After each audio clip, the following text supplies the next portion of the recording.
We'll be back with more antique motorcycles right after this week's feature, Radical Rides. I'm Rick from Radical Rides. I'm the owner. We're at 770 Unit 12, Grand Boulevard, Deer Park. We customize in one-off bikes or conversions, whatever you have. We do mechanical, paint, as you see. The bike was kind of loosely built, and basically what we did was, besides the major part, was a wiring job because it was all and I don't know if I could say that on TV, but whatever it is. Another manufacturer had made the bike. It wasn't a bad bike, but there was a lot of problems with it. Every time we went out, you lost the ignition, you lost the wheel, you lost this. Stuff was falling off it left and right. It was loosely set up, the bike itself. The guy was having constant problems. Every time he rode it, broke down. And basically we just went through the whole thing, tightened up everything we needed to do, like timing and carburation and everything that needed to be done right, and the wheel assembly and the front forks and everything bolted on the right way, the way it should be.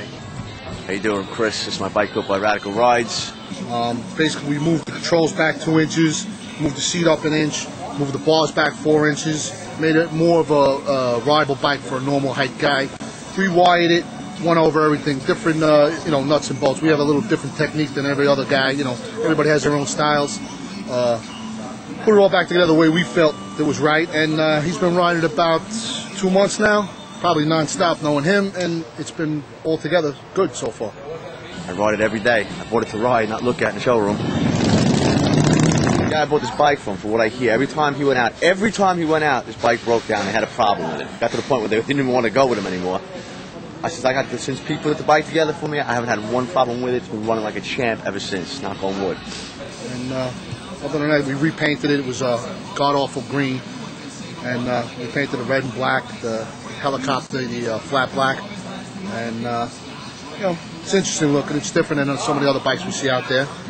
Oh, it was, what it looked like before, it was a really putrid-looking green, like a metallic puke green.